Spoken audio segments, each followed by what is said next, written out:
Import AI 431, Technological Optimism and Appropriate Fear by Jack Clark, October 13th, 2025.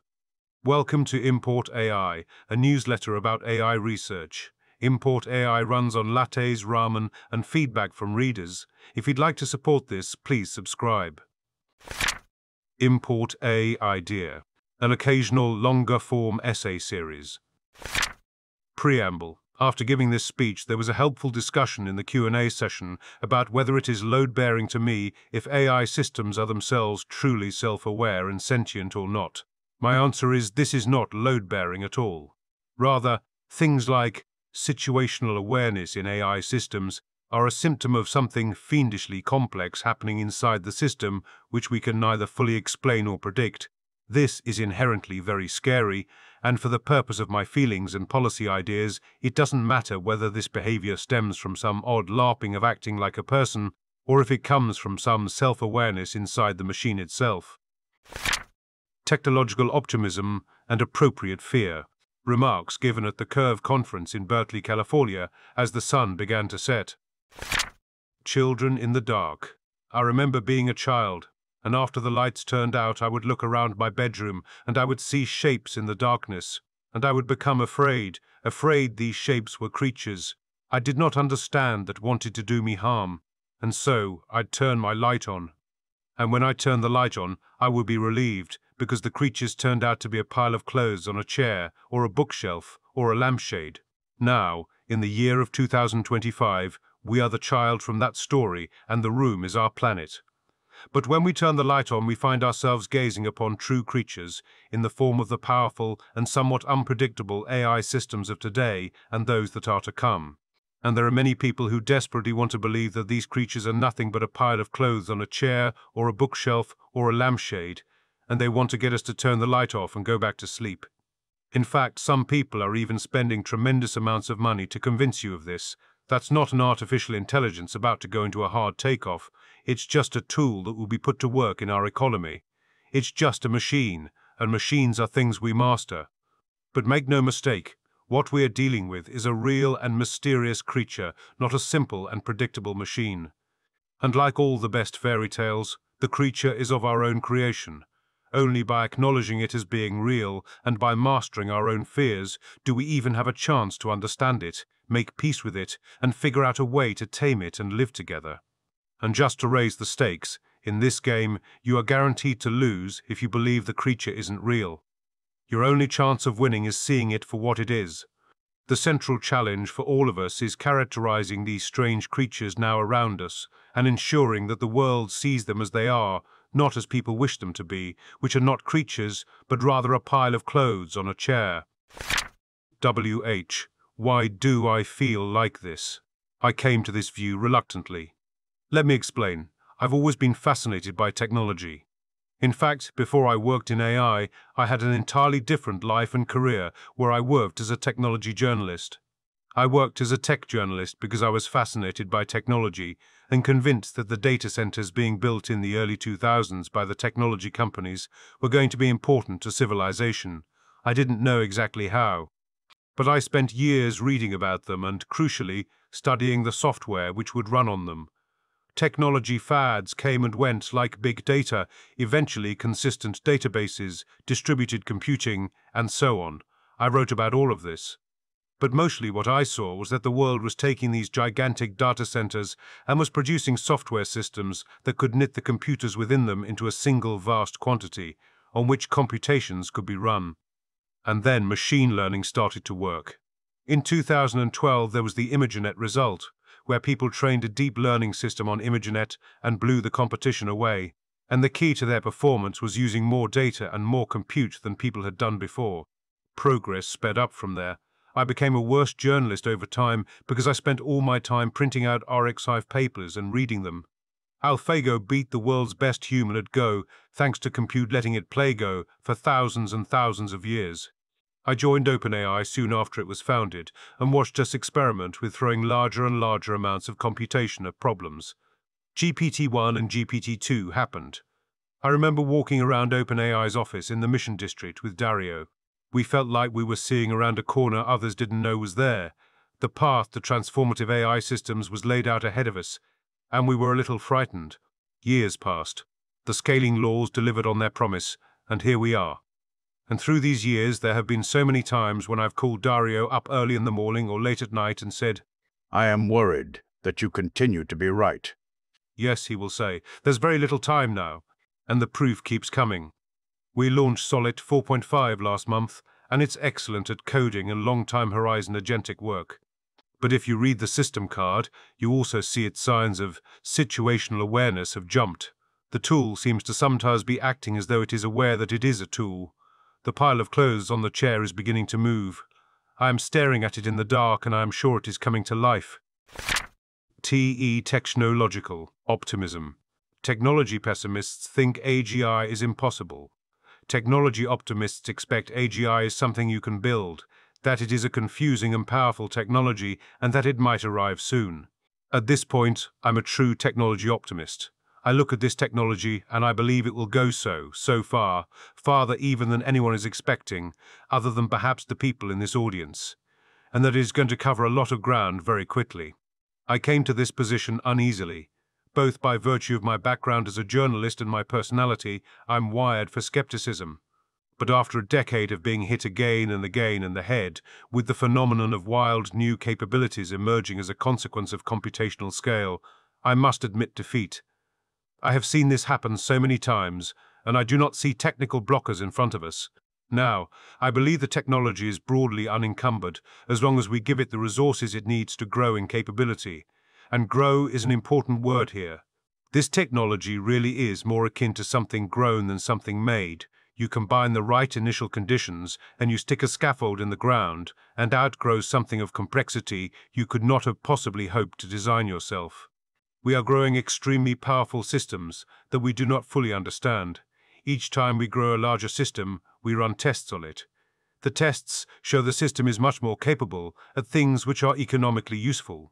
And the bigger and more complicated you make these systems, the more they seem to display awareness that they are things. It is as if you are making hammers in a hammer factory, and one day the hammer that comes off the line says, I am a hammer. How interesting. This is very unusual, and I believe these systems are going to get much, much better. So do other people at other frontier labs. And we're putting our money down on this prediction. This year, tens of billions of dollars have been spent on infrastructure for dedicated AI training across the frontier labs. Next year, it'll be hundreds of billions. I am both an optimist about the pace at which the technology will develop, and also about our ability to align it and get it to work with us and for us. But success isn't certain. Appropriate fear. You see, I'm also deeply afraid. It would be extraordinarily arrogant to think working with a technology like this would be easy or simple. My own experience is that as these AI systems get smarter and smarter, they develop more and more complicated goals. When these goals aren't absolutely aligned with both our preferences and the right context, the AI systems will behave strangely. A friend of mine has manic episodes. He'll come to me and say that he is going to submit an application to go and work in Antarctica, or that he will sell all of his things and get in his car and drive out of state and find a job somewhere else, start a new life. Do you think in these circumstances, I act like a modern AI system and say, You are absolutely right. Certainly you should do that. No, I tell him. That's a bad idea. You should go to sleep and see if you still feel this way tomorrow. And if you do, call me. The way I respond is based on so much conditioning and subtlety. The way the AI responds is based on so much conditioning and subtlety. And the fact there is this divergence is illustrative of the problem. AI systems are complicated, and we can't quite get them to do what we'd see as appropriate, even today. I remember back in December 2016 at OpenAI, Dario and I published a blog post called Faulty Reward Functions in the Wild. In that post, we had a screen recording of a video game we'd been training reinforcement learning agents to play.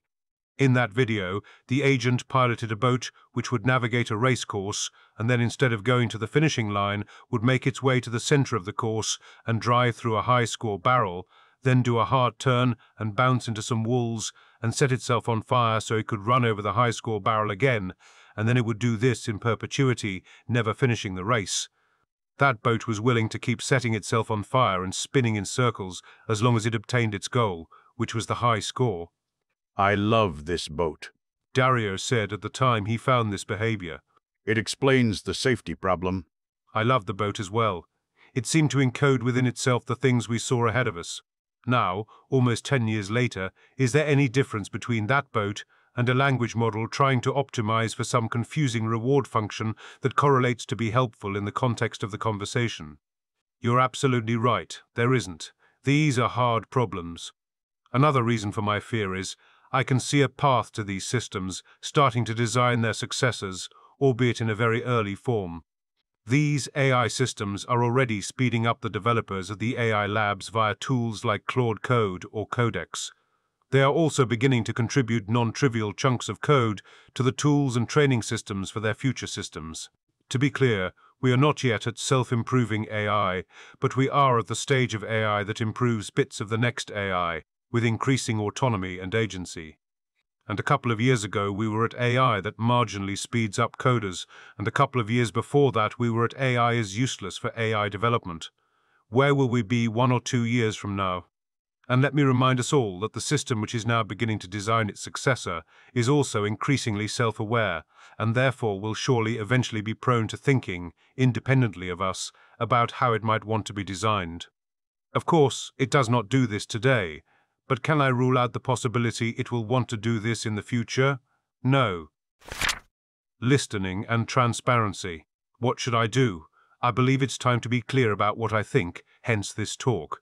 And likely for all of us to be more honest about our feelings about this domain. For all of what we've talked about this weekend, there's been relatively little discussion of how people feel. But we all feel anxious, and excited, and worried. We should say that. But mostly, I think we need to listen. Generally, people know what's going on. We must do a better job of listening to the concerns people have. My wife's family is from Detroit. A few years ago I was talking at Thanksgiving about how I worked on AI. One of my wife's relatives who worked as a school teacher told me about a nightmare they had. In the nightmare they were stuck in traffic in a car, and the car in front of them wasn't moving. They were honking the horn and started screaming, and they said they knew in the dream that the car was a robot car and there was nothing they could do. How many dreams do you think people are having these days about AI companions, about AI systems lying to them, about AI unemployment? I'd wager quite a few. The polling of the public certainly suggests so. For us to truly understand what the policy solutions look like, we need to spend a bit less time talking about the specifics of the technology and trying to convince people of our particular views of how it might go wrong. Self-improving AI, autonomous systems, cyber weapons, bioweapons, etc., and more time listening to people and understanding their concerns about the technology. There must be more listening to labor groups, social groups, and religious leaders, the rest of the world which will surely want and deserves a vote over this. The AI conversation is rapidly going from a conversation among elites, like those here at this conference and in Washington, to a conversation among the public. Public conversations are very different to private, elite conversations. They hold within themselves the possibility for far more drastic policy changes than what we have today. A public crisis gives policymakers air cover for more ambitious things. Right now, I feel that our best shot at getting this right is to go and tell far more people beyond these venues what we're worried about, and then ask them how they feel, listen, and compose some policy solution out of it. Most of all, we must demand that people ask us for the things that they have anxieties about. Are you anxious about AI and employment? Force us to share economic data. Are you anxious about mental health and child safety? Force us to monitor for this on our platforms and share data. Are you anxious about misaligned AI systems? Force us to publish details on this. In listening to people, we can develop a better understanding of what information gives us all more agency over how this goes. There will surely be some crisis. We must be ready to meet that moment, both with policy ideas and with a pre-existing transparency regime which has been built by listening and responding to people. I hope these remarks have been helpful. In closing, I should state clearly that I love the world and I love humanity. I feel a lot of responsibility for the role of myself and my company here. And though I am a little frightened, I experience joy and optimism at the attention of so many people to this problem, and the earnestness with which I believe we will work together to get to a solution. I believe we have turned the light on, and we can demand it be kept on, and that we have the courage to see things as they are. The end. Dallas Fed, AI is either going to be a normal technology, a massive GDP boost, or a world killer. Featuring the funniest graph I've seen in several years. The Federal Reserve Bank of Dallas has written a short analysis of how advances in AI might alter the economy. Its baseline assumption is that AI contributes a few fractions of a percentage point to GDP. But it also considers a couple of other scenarios. One where a technological singularity leads to rapid and sustained productivity growth, and another where AI is misaligned and kills the world.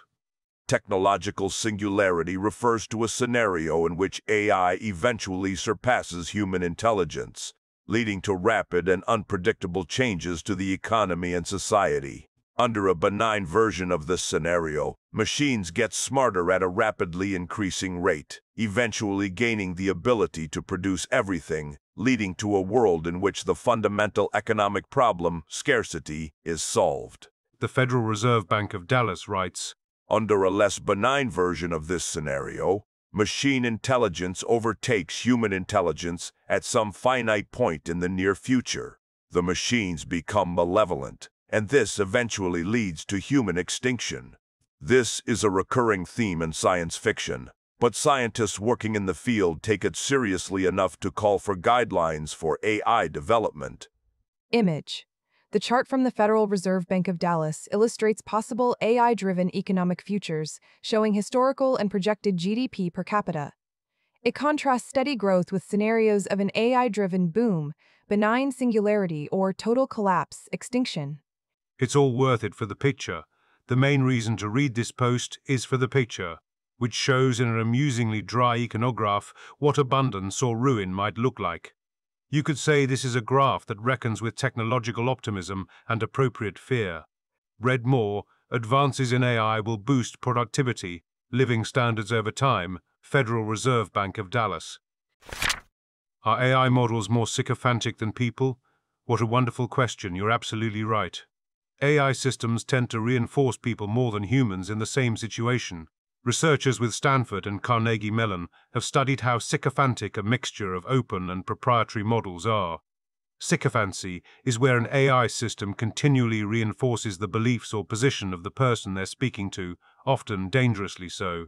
The results show that today's AI systems tend to be more sycophantic than people. Across 11 state-of-the-art AI models, we find that models are highly sycophantic. They affirm users' actions 50% more than humans do, and they do so even in cases where user queries mention manipulation, deception, or other relational harms. They write what they studied, hypotheticals. They had some humans read a description of a scenario, some taken from the Am I the Asshole subreddit, and read one of two responses, either a sycophantic AI response where the AI affirmed the user's actions, or a non-sycophantic response that aligned with the human consensus. Live study. They also did a live study where humans talked to an AI model in real time, discussing an interpersonal conflict from their own lives. What they found, their findings show that sycophantic AI systems affirm people far more than humans do. Across both the hypothetical and live chat experiments, we find social sycophancy has impacts on people's beliefs and behavioral intentions about the social situations. They write, on these scenarios where crowdsourced consensus indicate that the user is in the wrong, participants who read or interacted with the sycophantic AI model rated themselves as more in the right compared to participants who read or interacted with the non-sycophantic AI model. Specifically, on average, AI models affirmed that the user was not at fault in 51% of these cases, directly contradicting the community-voted judgment that saw clear moral transgression by the user. People prefer sycophants. Across both the hypothetical and live interaction studies, participants consistently rated the sycophantic AI's responses to be significantly higher in quality, corresponding to a 9% increase in mean response quality over the non-sycophantic condition in both studies. Sycophants harden views.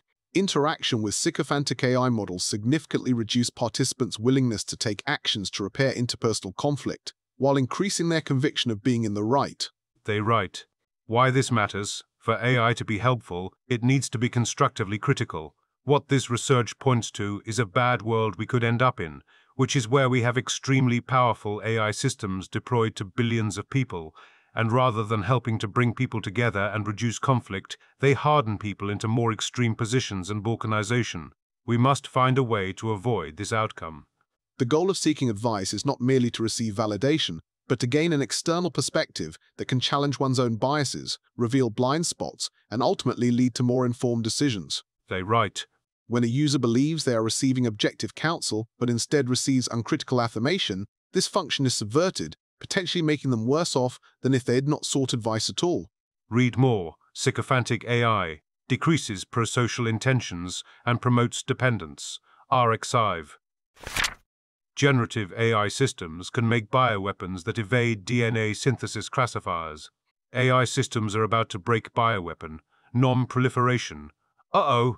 An interdisciplinary group of researchers have looked at how well they can use modern AI techniques to design new, dangerous proteins, then try to synthesize them via standard DNA synthesis services. The results are somewhat frightening. AI-designed bioweapons are much harder to spot than things which exist today and are found in the wild, primarily due to the novelty. And even when you try to patch DNA synthesis screening services with the details of these bioweapons, some still get through. Who did this research? The research was conducted by researchers with Microsoft, the International Biosecurity and Biosafety Initiative for Science, IBBS, the Battelle National Biodefense Institute, BNBI, RTS, BBN Technologies, Integrated DNA Technologies, Twist Bioscience, ACLID, and the University of Birmingham. What they did. Our study centers on an AI red teaming analysis, showing how freely available AI-assisted protein design AIPD tools can be used to perform adversarial AIPD with the goal of evading biosecurity screening software BSS. They write. They used Protein MPNN, EvoDiff MSA, and EvoDiff Seq to generate 76,080 synthetic hologs across a spectrum of mutational loads for 72 different wild-type proteins of concern, POCs. They didn't actually manufacture any of these things in a wet laboratory, as that could have led to people perceiving them as pursuing the development of bioweapons, which is the sort of thing that makes countries want to arrest you or spin up their own programs. The results are frightening. Their approaches proved to be effective. Although all tested BSS tools worked well for wild-type proteins, given the newfound capabilities of protein sequence generative models, PSGMs, the BSS tools were not consistently capable of identifying DNA synthesis orders that contain genes encoding potentially harmful proteins. Even after they patched these BSS tools with details of the bioweapons, none of the patched BSS tools could identify all proteins with high in silico metrics. It's even harder when you try to hide your sequences. They also did an experiment where they obfuscated the DNA created by fragmenting the sequences and reshuffling them. MIT did a study using this technique where they successfully were able to order samples of the 1918 flu virus in this way, import AI number 377. Some of these variants got through, even with the patched systems. All patched BSS tools have an improved, though not absolute, table S4, resilience to DNA obfuscation as well. Why this matters. AI-powered bioweapons mean we need to rethink biosecurity. The takeaway from this paper is that the proliferation of generative AI tools means it's going to be increasingly easy to make AI systems that can evade classifiers. This means that we'll need to invest a lot more in classifiers as well as in more advanced techniques. My expectation is where this ends up is the biggest AI model in the world will need to be deliberately built and controlled by some entity, then used to secure DNA synthesis services by carefully looking at all sequences. Sometimes the only answer to a bad guy with an AI gun is a good guy with an even bigger AI gun, I think. In the long term, sequence-based biosecurity screening alone is unlikely to remain sufficient for flagging restricted sequences, as we envision a future in which AIPD produces proteins unlike any found in nature. Accordingly, although efforts to improve sequence-based hazard detection software should continue, we must also pursue the development of new approaches. They write. Read more. Strengthening Nucleic Acid Biosecurity Screening Against Generative Protein Design Tools, Science. AI startup full automation is inevitable. Mechanize says the quiet part out loud. Right now, there's a debate raging among AI researchers, policymakers, and economists about how AI will impact the economy and change how jobs work. AI startup Mechanize, which is trying to build AI systems that can fully substitute for human labor, has written a post laying out why it thinks that full automation is inevitable. A automation for the people. Should we create agents that fully automate entire jobs, or create AI tools that merely assist humans with their work? The startup asks. This is a false choice. Autonomous agents that fully substitute for human labor will inevitably be created because they will provide immense utility that mere AI tools cannot. Parallel invention, the crux of their reasoning is that all of the world seems to be running up the same rough technology tree, and this is in part evidenced by parallel invention. Civilizations separated by vast distances and time independently developed metallurgy, the wheel, writing, and bureaucratic states. They write, technologies emerge almost spontaneously when the necessary conditions are in place. When the prerequisites fall into place, invention follows quickly. You can't stop it. You can stop a technology if there's a cheap substitute for it, e.g. nuclear, where other power sources substitute. But it's very rare to stop a technology that has no substitute, with human cloning perhaps the only exception. When a technology offers quick, overwhelming economic or military advantages to those who adopt it, efforts to prevent its development will fail. Delaying or regulating its use may be possible, but forgoing the technology entirely seems to be beyond our capabilities. They write, full automation is inevitable. In the short run, AIs will augment human labor due to their limited capabilities. But in the long run, AIs that fully substitute for human labor will likely be far more competitive, making their creation inevitable. Why this matters? Technological optimists should face the facts. I'm a technological optimist, and I believe this technology will go extremely far, and as a consequence of that will play a major role in automating chunks of the economy. Mechanize believes the same. To believe otherwise is to think that AI technology is going to asymptote at its current level and barely diffuse into the economy, chance of this happening below 1%. Read more. The future of AI is already written. Mechanize blog. Thanks for reading.